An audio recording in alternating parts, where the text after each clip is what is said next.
तेरा स्मारक है तू ही तू खुद मिट निशानी थी, खूब लड़ी मर्दानी वो तो झांसी वाली रानी थी, खूब लड़ी मर्दानी वो तो झांसी वाली रानी थी, खूब लड़ी मर्दानी वो तो झांसी वाली रानी।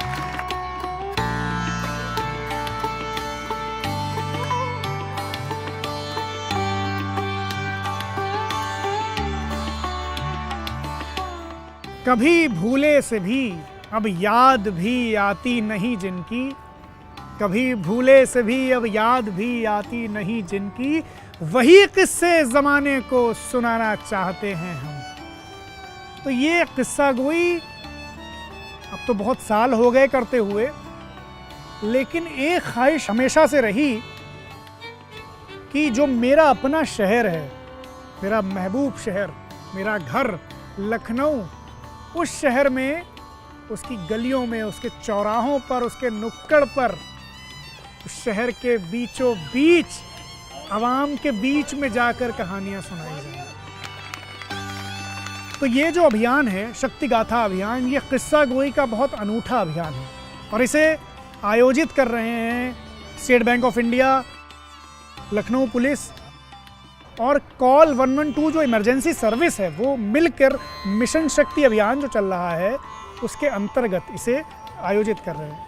पेश है ये अमर गाथा रानी झांसी की, जिसे बुंदेलखंड के हरबोलों ने जी जान से गाया और नस्ल दर नस्ल हम तक पहुंचाया।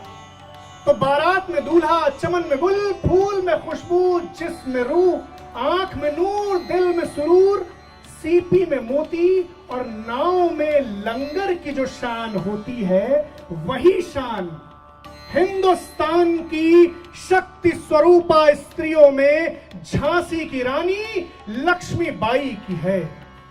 और देखिए कितना खूबसूरत एक विचार है कि रानी लक्ष्मीबाई का किस्सा सुनाकर आवाम में जन जागरण बढ़ाया जाए और स्त्री के अधिकारों के प्रति, स्त्री की शक्ति के प्रति लोगों को, सुनने वालों को एक जागरूकता उनमें दी जाए। और ख़ास तौर पर जब प्रोग्राम शुरू होता है तो उससे पहले जो हमारे जो पुलिस के ऑफिशियल्स हैं वो बाकायदा विस्तार में उन्हें उन अधिकारों के बारे में बताते हैं, सुनने वालों को उन सुविधाओं के बारे में बताते हैं जो स्त्रियां इस्तेमाल कर सकती हैं अपनी सुरक्षा के लिए। सांस रोककर सबने मेजर एलिस का वो ऐलान सुना और जब ऐलान खत्म हुआ तो मोरोपंत के मुंह से निकला उफ, दरबारियों के मुंह से निकला हाय और दीवान के मुंह से निकला कि अनहोनी हुई।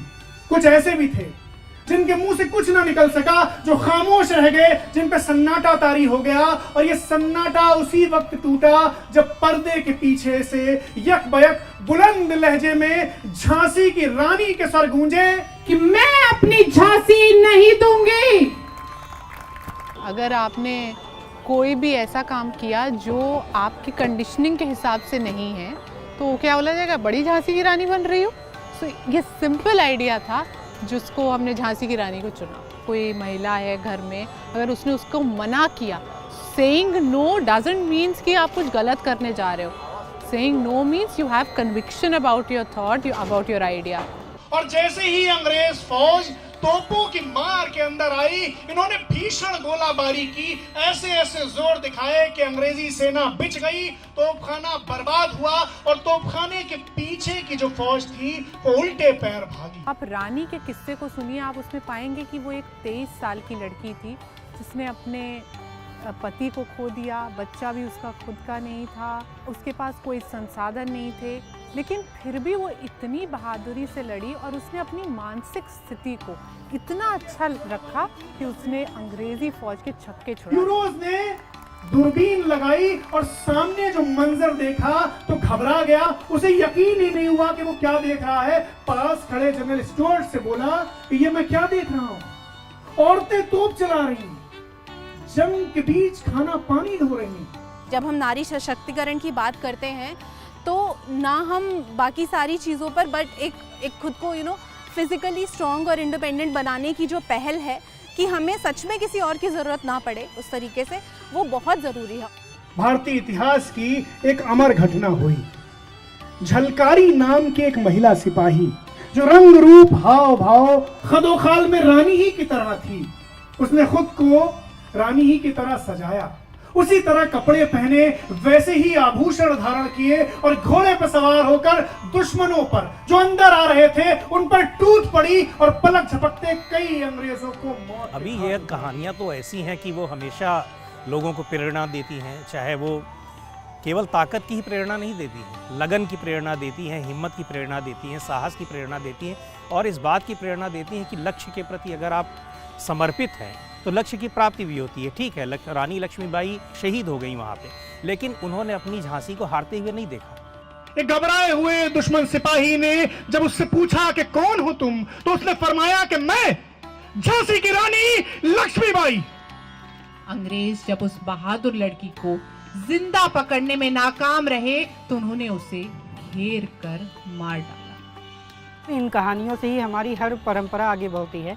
हमारे घर में हमारी औरतें तैयार होती हैं, हम पुरुष जो तमाम बातों में लगता है कि हम ही सब कुछ हैं, तो हमारा भी नज़रिया ठीक होता है कि हाँ, महिलाओं का क्या हिस्सा रहा है और हमको भी 2 कदम पीछे होना पड़ता है कि आपको किसी को ज़बरन नहीं दबाना है। रानी को जब मुरार की हार का पता चला, उन्होंने तुरंत अपने साथियों को बुलाया और बोली कि सुनो, किले पर हमला होने वाला है, तैयार हो जाओ, ये तुम्हारी रानी का आखिरी युद्ध होगा। एक गोरे ने पिस्तौल दागी, गोली रानी की जांघ पर लगी, खून का फव्वारा छूटा। रानी ने फिर अपने घोड़े को ऐड़ दी, मगर वो नहीं हिला तो अंग्रेजी सवार पीछे से आगे आए। दोनों ने रानी पर हमला किया, एक को रानी ने काट दिया मगर एक अपने वार में कामयाब हो गया। उसने रानी के सर पर वार किया, सर का दायां हिस्सा गहरा कट गया, एक आंख बाहर निकल गई। रानी के सामने अब अंधेरा छा गया था, मगर फिर भी उन्होंने तलवार घुमाई और उस हमलावर को काट दिया। सबने मिलकर कुटिया की घास फूस से उस वीरांगना के लिए चिता सजाई। बड़े अदब से, बड़े एहतराम से, बड़े सम्मान से रानी को उस पर लिटा दिया और लरसते हुए हाथों से, बरसती हुई आंखों से रानी का अंतिम संस्कार कर दिया, अग्नि संस्कार कर दिया। मगर हिंदुस्तान के इतिहास पर खून की उन बूंदों ने जो इतिहास लिख दिया था वो अमर रहा। जाओ रानी, जाओ रानी, याद रखेंगे ये कृतज्ञ भारतवासी, ये तेरा बलिदान जगावेगा स्वतंत्रता अविनाशी। चुप होवे इतिहास, लगे सच्चाई को चाहे फांसी, हो मदमाती विजय, मिटा दे गोलों से चाहे झांसी। जाओ रानी, याद रखेंगे ये कृतज्ञ भारतवासी, ये तेरा बलिदान जगावेगा स्वतंत्रता अविनाशी। चुप होवे इतिहास, लगे सच्चाई को चाहे फांसी, हो मदमाती विजय, मिटा दे गोलों से चाहे झांसी। तेरा स्मारक है तू ही, तू खुद अमिट निशानी थी।